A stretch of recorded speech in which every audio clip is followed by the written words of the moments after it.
Malam itu jalanan kota kecil di Jawa Timur tampak sibuk, deretan warung tenda berjejer rapi di pinggir jalan. Lampu neon berkelip-kelip menarik perhatian setiap orang yang melintas.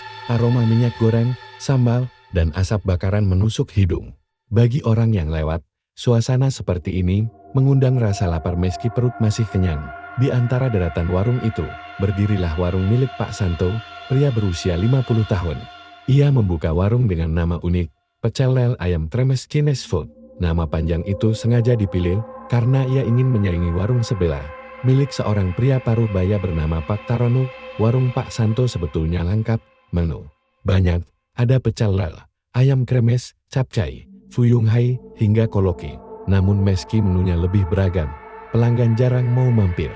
Kursi-kursinya sering kosong, hanya sesekali ada 1-2 orang yang datang karena terpaksa. Sementara itu, di sebelahnya, warung Pak Tarono justru selalu penuh, lampu temaram, sambal yang katanya super pedas, dan suara wajan bergemuruh membuat orang rela antre panjang. Dari jauh, derai tawa pelanggan terdengar, kursi penuh, bahkan beberapa pengunjung rela berdiri menunggu. Pak Santo berdiri di depan warungnya, wajahnya muram, tangannya gemetar memegang kain lap yang sejak tadi hanya ia pelintir-pelintir, matanya terus melirik ke arah warung Tarono. Kenapa bisa begitu ya Allah? Gumamnya pelan, masakan saya nggak kalah enak. Kenapa orang-orang lebih pilih dia? Istrinya, Bu Warti, berusaha menenangkan. Sudahlah, Mas, rezeki sudah ada yang ngatur, kita jalani aja. Namun perkataan itu hanya membuat hati Pak Santo semakin panas.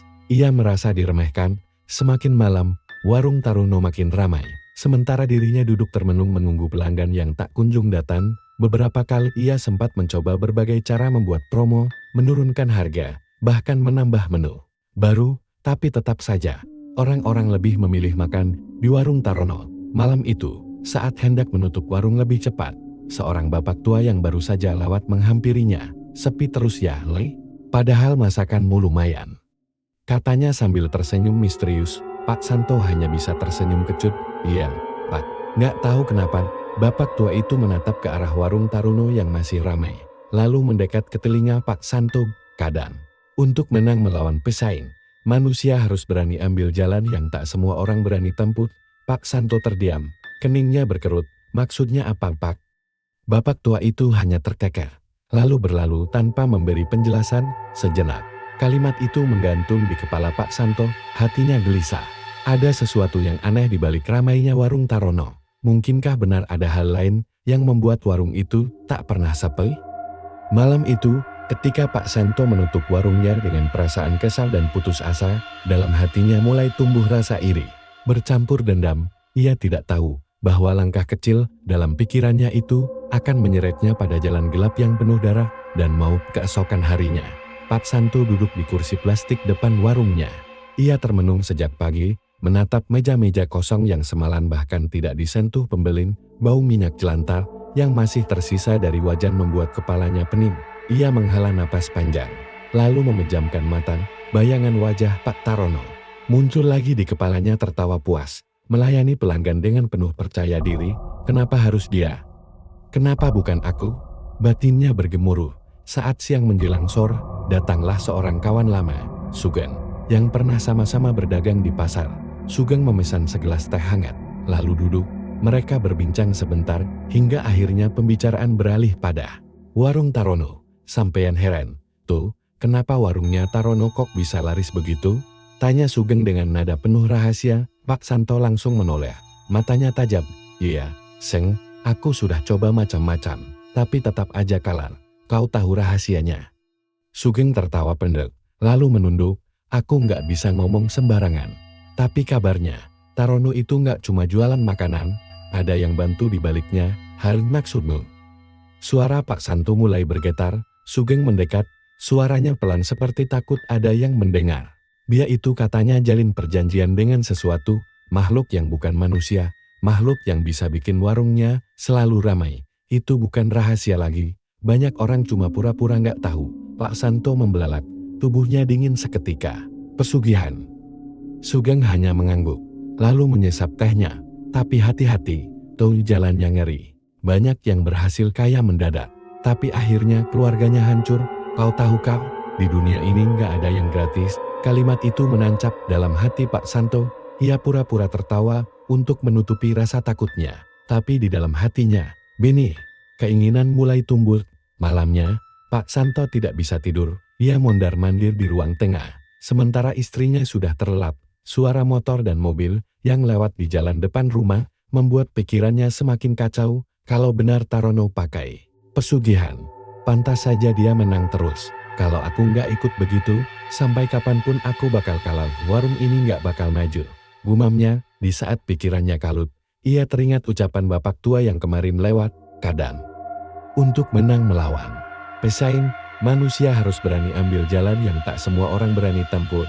Kalimat itu kini jelas terdengar seperti bisikan. Ia merasa seolah ada suara yang menyuruhnya untuk mencari jalan pintas. Beberapa hari kemudian, Sugeng diam-diam memberikan alamat seorang dukun tua di pinggiran kota, namanya Mbah Sarwo, orang yang dikenal sakti sekaligus angker. Banyak orang bilang, siapapun yang datang padanya pasti tidak pulang dengan tangan kosong asal berani membayar harga. Dengan hati berdebar, Pak Santo nekat pergi malam-malam.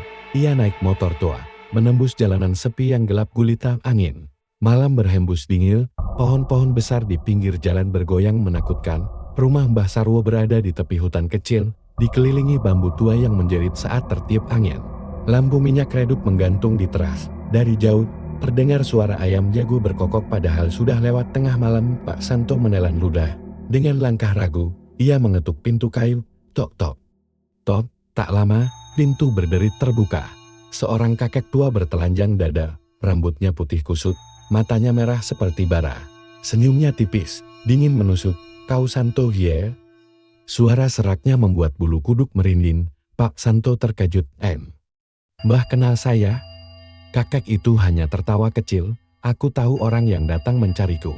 Kau ingin daganganmu laris. Kau ingin mengalahkan Tarono, benar kan?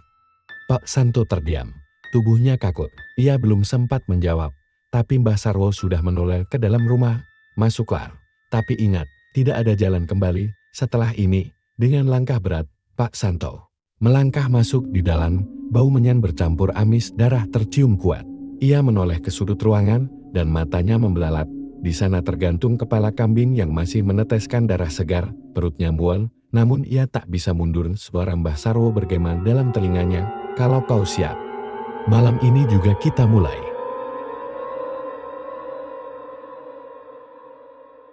Malam itu, angin berhembus kencang dari arah hutan.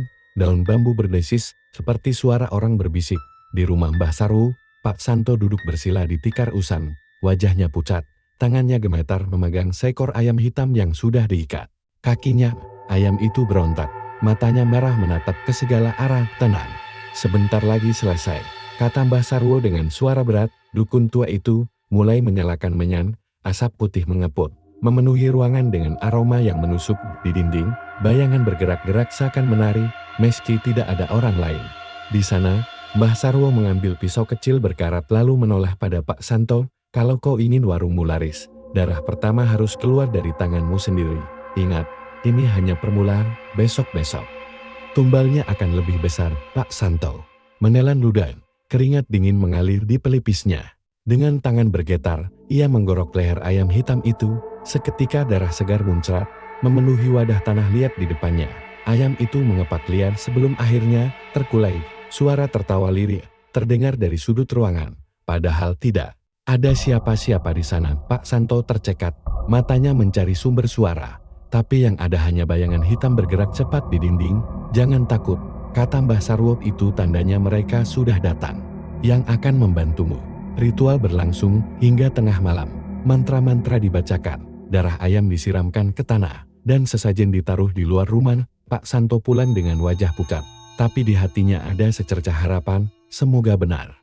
Warungnya bisa laris. Keesokan harinya, sesuatu yang aneh mulai terjadi. Sejak sore, warung Pak Santo yang biasanya sepi tiba-tiba ramai pembeli. Kursi-kursi yang biasanya kosong penuh terisi. Orang-orang datang silih berganti, bahkan ada yang sampai antren. Mas, ayam kremesnya tambah satu lagi ya. Bu, sambelnya nambang, pecel lele 2 bungkus. Pak Santo dan istrinya sibuk melayani, anak-anaknya membantu mengantarkan pesanan. Wajah mereka penuh keringat, Tapi di hati, ada rasa bahagia yang belum pernah mereka rasakan selama ini. Namun, di balik keramaian itu, ada hal-hal aneh yang hanya dirasakan keluarga Santum. Di dapur, piring-piring sering jatuh sendiri, padahal tidak. Ada yang menjentul, kompor tiba-tiba menyala lebih besar dari biasanya. Kadang, ada bayangan hitam melintas tepat di sudut mata. Tapi saat ditolehkan, tidak ada siapapun di sana, Mas. Tadi aku lihat kayak ada orang masuk ke dapur, bisik Bu Warti dengan wajah ketakutan. Ah, mungkin cuma perasaanmu, jawab Pak Santo. Meski hatinya juga was-was, yang paling mengganggu adalah bau amis darah yang muncul setiap malam. Meski warung sudah dibersihkan, bau itu tetap menempel, seolah ada sesuatu yang disembunyikan di balik tembok atau lantai. Pernah suatu malam, anak sulung Pak Santo, Rian, terbangun dan melihat sosok hitam duduk di kursi warung. Sosok itu berbadan tinggi besar, matanya merah menyala, dan mulutnya menyeringai penuh darah. Rian menjerit ketakutan. Tapi saat Pak Santo menghampiri, sosok itu lenyap begitu saja. Ada orang di sana. Matanya merah.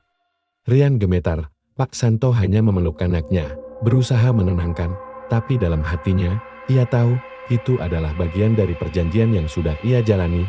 Meski dihantui kejadian aneh, warung mereka terus saja ramai. Uang hasil penjualan bertambah banyak, bahkan lebih dari yang pernah mereka bayangkan. Dalam seminggu saja, pendapatan Pak Santo sudah bisa melampaui bulan-bulan sebelumnya. Namun, kebahagiaan itu terasa hambar. Di balik tumpukan uang, ada rasa takut yang menghantui setiap malam. Pak Santo duduk termenung di kursi, menatap warung yang baru saja ia tutup. Suara jangkrik terdengar jelas, tapi telinganya menangkap bisikan samar-samar. Lebih banyak lagi. Lebih banyak darah. Kalau tidak, gantian keluarga yang jadi tumbal. Pak Santo merinding, ia memegang kepalanya, hatinya mulai goyah. Jalan yang ia pilih memang membuat warungnya ramai, tapi ia sadar betul, ada harga yang harus dibayar, harga yang mungkin jauh lebih mengerikan dari apapun yang ia bayangkan. Bintang di malam lain yang tidak kalah sunyinya, Pak Santo berdiri di depan warungnya yang baru saja tutup. Warungnya memang sudah ramai sekarang. Kursi-kursi penuh hampir setiap malam, namun tetap saja ia merasa ada yang janggal. Walaupun warungnya meningkat drastis, entah mengapa warung sebelah milik Pak Tarono masih lebih ramai lagi. Bahkan di saat hujan deras, pelanggan warung Tarono tetap rela berdesakan di bawah tenda kecilnya. Pak Santo menghela napas panjang, hatinya dipenuhi rasa iri. Apa aku masih kurang? Sudah jalani pesugihan pun tetap kalah ramai sama dia. Pikirnya gusar sore berikutnya, ketika ia sedang menyiapkan bahan dagangan. Seorang pemuda tetangganya, Tommy, menghampiri. Wajah Tommy pucat, matanya terlihat ketakutan. Pak Santo, sampean gak penasaran kenapa warung Tarono selalu ramai? Tanya Tommy setengah berbisik. Pak Santo langsung menoleh. Memangnya kenapa? Tommy menelan ludah. Aku pernah lihat, Pak, malam-malam, sekitar jam 2, ada mobil bak lewat ke arah warung Tarono. Di belakangnya, ada sesuatu yang ditutup terpal, tapi aku jelas lihat. Itu bukan barang dagangan, kayak mayat. Pak Santo terkejut, bulu kuduknya berdiri. Jangan ngomong ngawur, Tom. Aku serius. Aku lihat sendiri. Dan aku juga pernah dengar dari orang kampung sebelah. Katanya Tarono sering kerja sama dukun. Dia suka ambil korban kecelakaan di jalan sepi. Terus tubuhnya dijadikan sesajen dek. Jantung Pak Santo berdegup kencang. Keringat dingin mulai membasahi pelipisnya. Jadi, Tarono juga pakai pesugihan. Gumamnya malam itu. Rasa penasaran menguasai pikirannya. Ia sengaja tidak langsung pulang setelah menutup warung. Diam-diam, ia mengintai warung Tarono dari kejauhan. Sekitar jam 1 malam, warung yang tadinya sudah tutup terlihat aneh. Lampu di dalam masih menyala, dan terdengar suara gamelan Jawa samar-samar. Dari celah tenda, terlihat Tarono duduk bersila bersama seorang lelaki tua berwajah menyeramkan. Di hadapan mereka ada sesajen, kemenyan, bunga, dan sesuatu yang dibungkus kain putih dengan noda merah pekat. Pak Santo hampir menjerit saat melihat kain putih itu bergerak pelan, seperti ada tubuh di dalamnya. Matanya membelalak, tubuhnya kaku. Tiba-tiba, dari arah lain, ia melihat bayangan tinggi besar muncul di pojok warung Tarono. Tubuhnya hitam legam, matanya merah menyala, lidahnya panjang, menjulur sampai dada. Makhluk itu menunduk ke arah Tarono, Seolah menerima persembahan, Pak Santo menutup mulutnya erat-erat agar tidak berteriak. Lututnya gemetar hebat. Ia sadar bahwa warung Tarono dilindungi makhluk gaib jauh lebih kuat dari makhluk yang ia miliki. Sekarang, keesokan harinya, meski wajahnya pucat, Pak Santo mencoba bersikap biasa saja di depan keluarganya. Namun dalam hatinya ia sudah tahu, pesaingnya, Pak Tarono, tidak hanya sekadar pakai pesugihan. Tarono rela mengorbankan nyawa manusia demi kelarisan warungnya. Pak Santo menggertakkan gigi, kalau begini, aku nggak boleh kalah. Aku juga harus cari cara yang lebih kuat, kalau tidak, warungku akan kembali sepi. Namun tanpa ia sadari, keputusannya itu justru akan membuka pintu petaka yang jauh lebih mengerikan. Sebab, kini dua kekuatan gelap akan saling bertarung, dan keluarga Pak Santo bakal jadi taruhannya.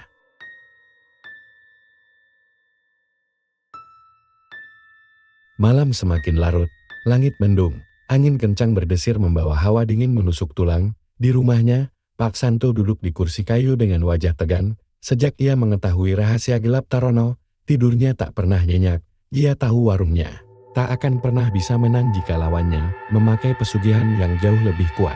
Dengan tumbal manusia, kalau aku diam saja, aku bakal kalah. Semua yang sudah kukorbankan sia-sia, gumamnya, sambil menatap uang hasil dagangan yang berserakan di meja. Akhirnya, dengan hati yang penuh kebencian, Pak Santo mendatangi Mbah Sarwo lagi. Di rumah gelap penuh bau menyan itu, Mbah Sarwo sudah menunggu. Tatapan matanya tajam seperti bisa menembus isi hati. Aku sudah tahu kenapa kau datang, kata Mbah Sarwo pelan. Kau ingin melawan Tarono kan? Pak Santo mengangguk. Aku nggak mau kalah, Mbah. Tolong kalahkan dia, Mbah. Sarwo tersenyum miring. Untuk melawan pesugihan sebesar milik Tarono, aku harus memanggil makhluk yang lebih kuat.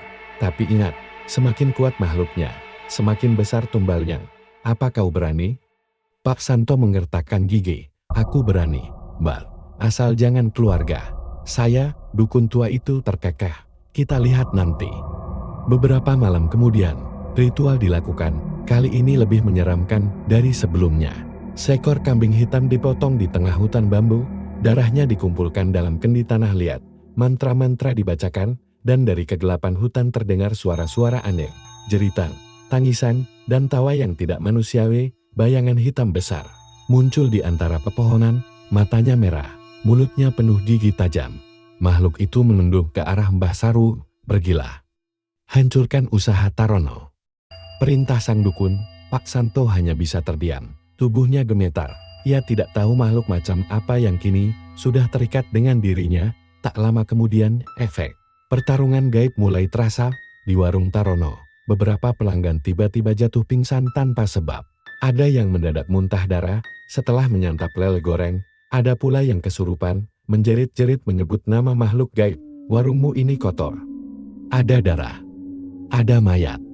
Begitu teriak orang yang kerasukan, membuat pelanggan lain panik. Berhamburan keluar, kabar itu menyebar, membuat orang-orang jadi takut datang. Untuk pertama kalinya, warung Tarono sepi. Pak Santo yang mendengar kabar itu merasa puas. Ia tersenyum dingin di balik warungnya yang kini ramai. Rasakan, Tarono, bisiknya. Namun, Tarono tidak tinggal diam. Ia segera menemui dukun kepercayaannya. Seorang pria berjubah hitam bernama Ki Dargo. Ki Dargo dikenal lebih bengis dari Mbah Sarwo, dan ritualnya jauh lebih kejam. Di malam kelam, Tarono melakukan ritual balasan. Kali ini tumbalnya bukan sekadar kambing. Ada mayat segar korban kecelakaan yang diam-diam diambil dari jalan sepin. Tubuh itu dipotong, darahnya dijadikan persembahan lawan makhluknya Sarwo. Habisi keluarganya juga kalau perlu. Perintah Tarono dengan wajah penuh amarah. Pertarungan pun terjadi. Sejak malam itu, warung Pak Santo mulai diganggu. Lampu sering padam tiba-tiba, meski listrik normal. Piring-piring melayang dan pecah sendiri. Suara tangisan perempuan terdengar di dapur anak bungsunya, Sari, pernah hampir dicekik oleh tangan hitam tak kasat mata saat sedang tidur. Untung Bu Warti terbangun dan menarik tubuh anaknya sambil membaca doa. Mas, aku nggak kuat lagi. Isak Bu Warti, kenapa kita harus jalani semua ini? Aku takut keluargaku hilang satu-satu. Tapi Pak Santo justru makin keras hati. Tenang. Semua ini cuma ujian. Kita nggak boleh kalah dari Tarono. Sebentar lagi dia yang jatuh. Namun, kenyataannya berbeda. Malam berikutnya, Pak Santo sendiri merasakan serangan gaib. Saat ia sendirian menutup warung, tiba-tiba angin dingin berhembus kencang, suara tawa menggema di telinganya. Dari arah pintu warung, muncul sosok hitam berambut panjang, matanya kosong, wajahnya hancur penuh darah. Sosok itu mendekat sambil menyeret tubuhnya sendiri. Bau busuk menyengat membuat Pak Santo hampir muntah. "Giliranmu. Giliran keluargamu," bisik sosok itu. Pak Santo jatuh terduduk. Tubuhnya gemetar, mulutnya terkunci tak bisa bicara. Ia sadar, ini adalah balasan dari Tarono melalui Ki Dargo. Pertarungan gaib itu kini bukan hanya tentang siapa warungnya yang lebih laris. Tarono dan Santo sudah saling mengunci dalam lingkaran dendam, menggunakan makhluk-makhluk kelam sebagai senjata, dan seperti semua pesugihan, korban tidak akan berhenti hanya pada hewan atau orang asing. Cepat atau lambat, keluarga sendiri yang akan ditagih. Bintang malam itu hujan turun deras, petir menyambar-nyambar, membuat langit seperti terbakar. Warung Pak Santo sudah tutup lebih awal, karena seharian penuh diganggu hal-hal yang tidak masuk akal. Sejak sore, 2 pelanggan tiba-tiba pingsan sambil muntah darah. Kompor di dapur meledak kecil, tanpa sebab, dan ayam goreng yang baru diangkat dari minyak malah berbau bangkai. Semua itu membuat Buarti dan anak-anaknya ketakutan. "Aku sudah bilang, Mas, ini gara-gara pesugihan itu," teriak Buarti, air matanya bercucuran. "Sudah, diam saja. Semua ini cuma ujian," balas Pak Santo keras. Meski dalam hati ia sendiri diliputi ketakutan, malam makin larut. Angin kencang berhembus dari arah barat, membuat daun jendela berderit keras. Di ruang tamu, Sari anak bungsu mereka menangis ketakutan. "Ibu, ada yang manggil aku dari jendela," suaranya lirih. Buarti bergegas menghampiri. Saat ia menoleh ke jendela, darahnya langsung terasa berhenti mengalir. Dari balik kaca buram, terlihat wajah pucat dengan mata merah menyala. Mulutnya sobek hingga ke telinga. Sosok itu menempelkan wajahnya ke jendela sambil tersenyum lebar. Buarti menjerit histeris, menarik Sari ke pelukannya. Tapi tiba-tiba, jendela itu terbuka sendiri dengan keras, dan angin dingin masuk menerpa seluruh ruangan. Giliran kalian," terdengar bisikan panjang, seakan memenuhi setiap sudut rumah. Malam itu jadi awal malapetaka. Anak sulung mereka, Rian, tidur di kamar sebelah. Sekitar tengah malam, ia berteriak keras. Pak Santo dan istrinya berlari menghampiri, hanya untuk menemukan Rian sedang melayang setengah meter di udara.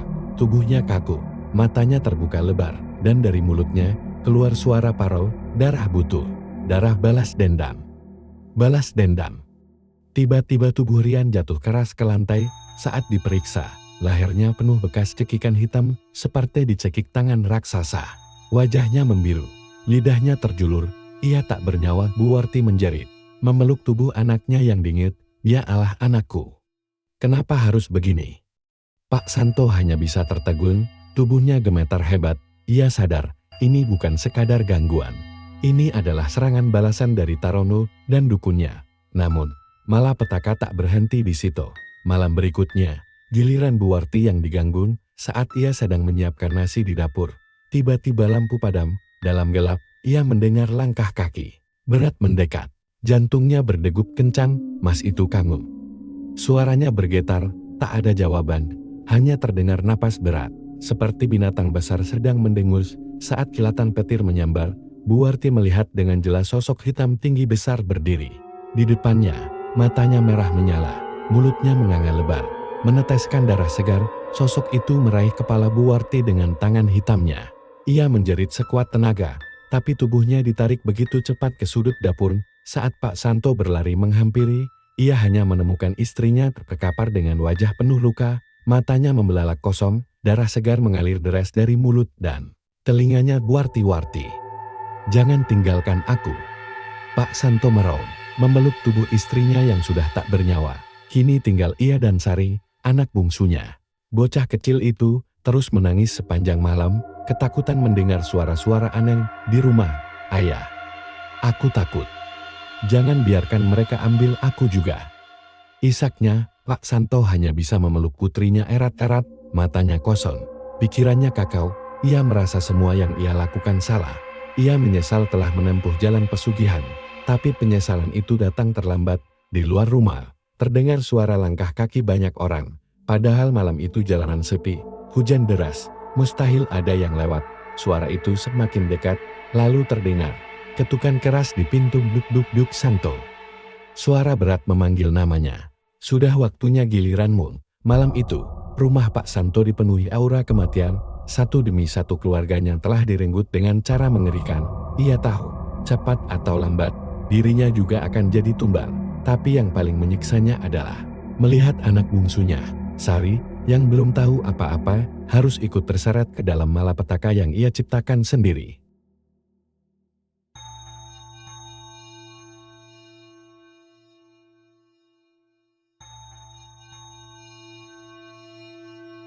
Hujan masih mengguyur deras malam itu, petir menyambar tanpa henti, seolah langit pun murka melihat apa yang terjadi di rumah Pak Santo.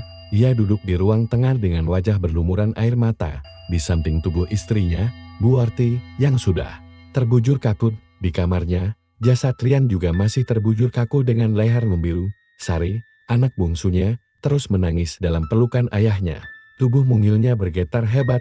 Ayah, aku takut. Jangan biarkan mereka ambil aku. Isaknya. Lirik Pak Santo memeluk putrinya lebih erat, hatinya remuk. Ia sadar, semua ini akibat ulahnya sendiri. Pesugihan yang ia jalani, kini menagih bayaran yang lebih besar. Namun ia belum siap kehilangan Sari. Satu-satunya yang masih tersisa. Tidak. Aku nggak akan biarkan mereka ambil kamu. Nah, aku akan cari cara. Apapun caranya. Suara Pak Santo Parau penuh keputusasaan. Dengan hati kalut, ia nekat pergi ke rumah Mbah Sarwo di tengah malam buta. Hujan deras tak ia pedulikan, motor tuanya melaju kencang di jalan becer. Percikan lumpur mengenai celana dan bajunya, wajahnya dingin, penuh tekad bercampur putus asa. Sesampainya di rumah Mbah Sarwo, suasana terasa lebih mencekam dari sebelumnya. Rumah reyot itu diterangi cahaya lampu minyak redup. Dari dalam terdengar suara orang tertawa kecil. Namun suaranya berat dan bergema, bukan seperti manusia. Pak Santo mengetuk pintu. Tok-tok. Tok, tak lama, pintu terbuka. Mbah Sarwo berdiri di sana, menatapnya dengan senyum menyeringai. Aku sudah tahu kau akan datang, Santo. Kau kehilangan banyak, ya? Pak Santo menunduk, matanya sembab. Mbah, istriku, anakku. Mereka sudah mati semua. Tolong selamatkan anak bungsuku. Jangan biarkan dia ikut jadi korban. Mbah Sarwo hanya terkekel, lalu duduk bersila di depan tungku. Kalau kau ingin menyelamatkan anakmu, hanya ada satu jalan. Ritual terakhir, ritual yang bahkan banyak orang tidak berani jalani. Pak Santo menelan ludah. Ritual apa itu? Mbah Sarwo menatapnya tajam. Matanya menyala marah samar. Tumbal darahmu sendiri. Kau harus menyerahkan dirimu sebagai gantinya. Kau mati, anakmu selamat. Tapi kalau kau menolak, makhluk itu akan tetap menagih, dan anakmu yang kecil itu akan diseret duluan. Pak Santo terpaku, napasnya berat, matanya berkaca-kaca. Ia tahu, jika ia mengorbankan dirinya, Sari mungkin bisa lepas, tapi ketakutan mati membuat hatinya gentar. Apa nggak ada cara lain, Moah? Apa nggak ada jalan, supaya aku tetap hidup dan anakku selamat? Tanyanya dengan suara bergetar. Mbah Sarwo tersenyum sinis. Kalau kau ingin keduanya, maka kau harus menyerahkan jiwa orang lain, orang yang kau kenal, orang yang dekat denganmu. Darah manusia pengganti, itu syarat terakhir. Pak Santo tersentak, ia menunduk, pikirannya kacau. Apakah ia harus menyerahkan nyawa orang lain demi anaknya? Apakah itu tidak sama saja dengan apa yang dilakukan Tarono? Malam itu, ritual dimulai. Hujan di luar semakin deras, petir menyambar tiada henti. Di dalam rumah, asap menyan memenuhi ruangan. Mbah Sarwo membaca mantra dengan suara lirih, namun menggema. Seakan banyak mulut ikut membacanya. Di tengah lingkaran sesajen, Pak Santo berlutut. Tubuhnya gemetar. Dalam genggamannya, ia membawa pisau kecil yang telah diolesi darah ayam hitam. Tinggal kau yang memilih, Santo, bisik Mbah Sarwo. Pisau itu bisa untukmu atau untuk orang lain. Ingat, makin dekat hubunganmu dengan orang yang kau jadikan tumbat, makin kuat pula ikatan makhluk itu padamu. Tiba-tiba, pikiran gelap melintas di benak Pak Santo. Ia menatap wajah anak bungsunya yang polos. Teringat bagaimana Sari terus menangis ketakutan. Air matanya jatuh, bercampur dengan keringat dingin. Aku nggak bisa bunuh anakku sendiri. Tapi aku juga nggak bisa mati sekarang. Kalau aku mati, Siapa yang jaga dia? Gumamnya dengan suara lirih. Suara tawa panjang tiba-tiba terdengar dari segala arah. Suara itu bukan milik Mbah Sarwo, melainkan suara makhluk-makhluk gaib yang sudah mengintai. Pilih, Santo, pilih sekarang darahmu atau darah mereka. Pak Santo menjerit, memukul-mukul kepalanya. Ia merasa terjebak dalam lingkaran hitam tanpa jalan keluar. Satu sisi, ia ingin menyelamatkan anaknya. Di sisi lain, ketamakan dan rasa takut mati membuatnya tak mampu mengambil keputusan benar. Malam itu, ritual tak benar-benar selesai. Pak Santo kabur dari rumah Mbah Sarwo, berlari dalam derasnya hujan, sambil membawa pisau kecil yang penuh noda darah. Matanya liar, wajahnya pucat pasi. Aku harus cari jalan lain. Aku nggak boleh mati. Aku nggak boleh kehilangan anakku. Bisiknya berkali-kali, seperti orang gila. Namun, ia tidak tahu. Keputusan setengah hati itu justru akan mempercepat kehancuran. Makhluk-makhluk yang sudah ia panggil tak mau menunggu lebih lama. Mereka lapar, mereka haus darah, dan mereka sudah mengincar rumahnya. Malam itu terasa jauh lebih mencekam dibanding malam-malam sebelumnya. Langit pekat tanpa bulan, hanya sesekali kilat menyambar, memperlihatkan bayangan pohon-pohon yang bergoyang diterpa angin kencang. Hujan deras mengguyur atap rumah Pak Santo, menimbulkan bunyi grup-grup yang bertalu-talu seperti gendang kematian. Sari duduk meringkuk di sudut kamar, memeluk boneka lusuhnya dengan wajah penuh ketakutan. Sejak sore tadi, ia mendengar bisikan-bisikan aneh di telinganya, suara lirih yang berulang-ulang memanggil namanya, Sari-Sari. Kadang suara itu terdengar seperti suara ibunya, kadang seperti suara Rian, kakaknya yang sudah mati. Ayah, suara itu datang lagi. Sari memanggil lirih. Pak Santo berjalan mondar-mandir di ruang tengah. Matanya marah karena kurang tidur, wajahnya pucat pasi. Pisau kecil peninggalan ritual bersama Mbah Sarwo ia genggam erat. Jangan takut, nak. Ayah ada di sini. Ayah nggak akan biarkan mereka ambil kamu, katanya dengan suara parau. Meski dalam hatinya ia sendiri ketakutan setengah mati. Tiba-tiba, lampu rumah berkelip-kelip, lalu mati. Rumah seketika gelap gulita, hanya diterangi cahaya kilat yang menyambar dari luar jendela. Bau amis darah dan kemenyan tiba-tiba memenuhi ruangan. Duk-duk-duk. Suara langkah kaki berat terdengar dari luar rumah, seperti ada yang berjalan mengelilingi. Lalu suara itu berhenti tepat di depan pintu. Tok-tok-tok. Seseorang orang atau entah apa mengetuk perlahan. Pak Santo mendekati pintu dengan tubuh gemetar. Siapa? Siapa di luar sana? Suaranya pecah, hampir tak terdengar. Tak ada jawaban, yang terdengar hanya suara napas berat, panjang, seakan makhluk besar sedang menunggu. Tiba-tiba jendela ruang tengah bergetar keras, brak. Kaca jendela pecah berkeping-keping. Dari luar, sepasang tangan hitam panjang dengan kuku runcing masuk, meraih ke arah Pak Santo. Ayah, jerit Sari. Pak Santo refleks menebaskan pisaunya ke arah tangan itu. Tapi yang terjadi justru membuatnya semakin ngeri. Begitu pisau itu mengenai kulit tangan tersebut, darah hitam pekat muncrat dan bau busuk menyengat ruangan. Tangan itu malah semakin kuat, mendorong tubuh Pak Santo hingga terpelanting ke lantai. Dari luar, terdengar tawa panjang bergema. Suara itu bukan hanya satu, melainkan banyak. Seolah puluhan makhluk ikut menertawai kesengsaraan keluarga itu. Hahaha, Santo, waktumu habis. Di kamar, Sari tiba-tiba melihat sosok ibunya, Bu Warti, berdiri di ambang pintu, rambutnya terurai basah, wajahnya pucat penuh darah. Sari, ikut ibu, nak. Ayo ikut ibu. Sari menjerit ketakutan, mundur ke pojokan. Ibu jangan bawa aku. Pak Santo berlari ke arah kamar, mencoba menarik Sari. Jangan lihat, itu bukan ibumu, nak. Itu bukan ibumu. Namun sosok Bu Warti semakin mendekat, tubuhnya perlahan berubah. Dari wajah manusia menjadi wajah tengkorak, matanya kosong hitam, mulutnya ternganga lebar sampai ke telinga. Pak Santo panik, ia mengangkat pisaunya tinggi-tinggi. Pergi kalian. Jangan sentuh anakku. Tapi tiba-tiba, tubuhnya terasa berat. Ada tangan-tangan tak kasat mata mencengkeram kakinya, menariknya ke lantai. Ia berusaha meronta, namun semakin ia melawan, semakin kuat tarikan itu. Sari menjerit ketakutan melihat ayahnya terseret ke lantai. Tubuhnya seperti diseret oleh bayangan-bayangan hitam. Darah mulai mengalir dari mulut Pak Santo, matanya melotot. Seakan nyawanya diperas keluar perlahan. Ayah. Sari berlari ingin menolong, tapi tiba-tiba pintu kamar tertutup dengan keras. Berhak, Sari kini terjebak sendirian di dalam kamar gelap. Dari kegelapan, suara-suara berbisik makin jelas di telinganya. Sekarang giliranmu. Giliranmu. Darahmu manis. Kami haus. Pak Santo di ruang tengah terus berusaha melawan. Ia menebaskan pisau ke segala arah, tapi hanya mengenai bayangan. Tubuhnya penuh luka goresan. Darah mengucur deras. Ia menjerit histeris, "Ambil aku. Jangan anakku. Ambil aku saja." Namun semuanya sudah terlambat. Makhluk-makhluk itu tak lagi menagih janji. Mereka mengambil sesuka hati. Dari dalam kamar, terdengar jeritan panjang Sari. Lalu mendadak sunyi. Pak Santo menjerit, mencoba merangkak ke arah kamar. Tapi pintu kamar tak bisa dibuka. Dari celah bawah pintu, mengalir darah segar, deras. Membasahi lantai. Pak Santo merong.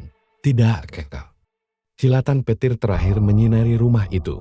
Dari luar jendela, terlihat siluet hitam raksasa berdiri, kepalanya menyerupai kepala kambing, tanduknya melengkung panjang, dan malam itu, rumah Pak Santo benar-benar menjadi neraka, jerita, tangisan, dan suara tawa iblis bercampur menjadi satu.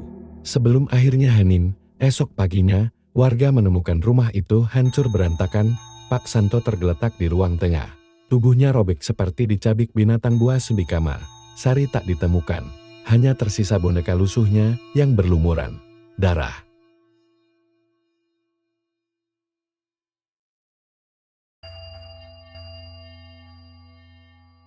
Kabar tentang kematian mengenaskan keluarga Pak Santo cepat menyebar ke seluruh kampung. Orang-orang berbondong-bondong datang ke rumah itu.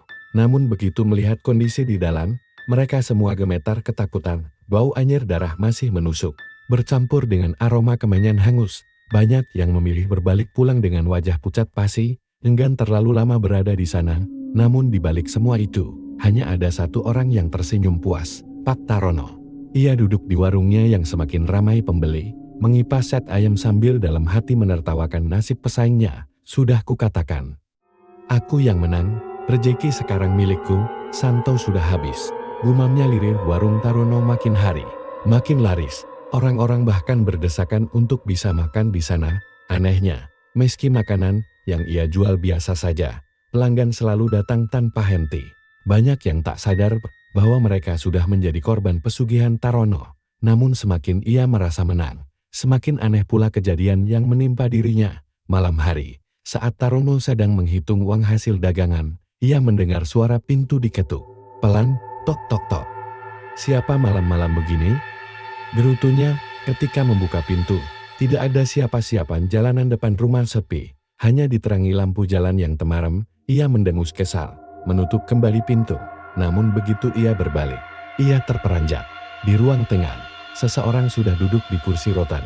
Tubuhnya penuh luka, wajahnya hancur berlumuran darah, matanya melotot kosong. Itu adalah Pak Santo Tarono. Suara itu serak, penuh kebencian. "Kau pikir kau menang?" Tarono gemetar, keringat dingin bercucuran. Ia mengucek matanya, berharap itu hanya halusinasi. Tapi semakin ia menutup mata, sosok itu justru semakin dekat. Kini berdiri di depannya dengan wajah nyaris menampar. "Aku menunggumu, Tarono." Sejak malam itu, hidup Tarono tak lagi tenang. Tiap malam ia selalu dihantui mimpi buruk. Ia melihat tubuh Santo diseret ke neraka, mendengar jeritan Sari yang memanggil ayahnya, melihat wajah Bu Warte yang penuh darah menatapnya dengan mata kosong. Pagi hari, tubuhnya lemas, matanya merah seperti tak pernah tidur. Istrinya, Bu Marni, mulai khawatir. "Pak Nyin dengan sakit. Kenapa tiap malam teriak-teriak sendiri?" Tarono hanya menggelan, tak berani bercerita. Ia takut kalau rahasia pesugihannya terbongkar. Namun siksaan itu semakin menjadi-jadi. Suatu malam, ia bermimpi didatangi sosok hitam besar bertanduk, sama seperti makhluk yang pernah dilihat Pak Santo. Makhluk itu berkata dengan suara menggelegar, "Tarono, janjimu sudah dekat.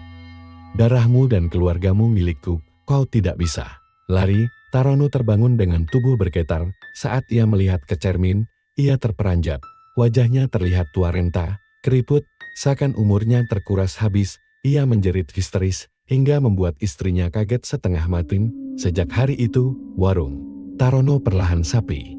Pelanggan yang biasanya ramai mendadak enggan datang. Beberapa pembeli yang sempat makan di warungnya mengaku makanan itu terasa hamba, bahkan berbau anyir. Ada yang muntah-muntah. Setelah menyantapnya, warga mulai curiga. Desas-desus pesugihan pun merebak. Jangan-jangan Tarono sama saja dengan Santo, bisik seorang pelanggan. Lebih buruk malam, Santo sudah mati. Tarono tinggal nunggu giliran. Balas yang lain. Ketakutan Tarono memuncak ketika suatu malam ia mendapati istrinya sendiri sedang tidur, tapi wajahnya perlahan berubah menjadi wajah Buarte, istri Santo Tarono. Gantian giliran keluargamu, bisiknya sebelum berubah kembali ke wujud Marne. Tarono jatuh terduduk, menangis tersedu-sedu. Ia sadar bahwa pesugihan yang dulu ia anggap sebagai jalan pintas kini berubah menjadi kutukan yang siap menelan seluruh keluarganya. Akhirnya, suatu malam Jumat Kliwon, jeritan panjang terdengar dari rumah Tarono. Tetangga yang datang hanya menemukan pintu rumahnya terbuka lebar. Di ruang tengah, Tarono tergeletak tak bernyawa, tubuhnya membiru dengan mulut menganga.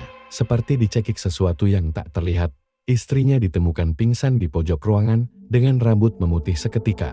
Matanya kosong ketakutan. Orang-orang gemetar menyaksikan pemandangan itu. Mereka sadar, keserakahan Tarono telah membawanya pada nasib yang sama dengan Santo. Dan sejak malam itu, warung pecel lele ayam Tremes Kines Food milik Tarono terbengkalai. Tak ada yang berani mendekat. Banyak yang bilang, setiap kali malam Jumat Kliwon tiba, terdengar suara orang tertawa di dalam warung kosong itu, diiringi aroma amis darah yang menyengat. Akhir kisah ini meninggalkan pesan mengerikan, keserakahan. Manusia yang memilih jalan pintas dengan pesugihan hanya akan berakhir dengan maut dan penderitaan. Tidak ada yang benar-benar menang, karena pada akhirnya mereka semua menjadi milik iblis.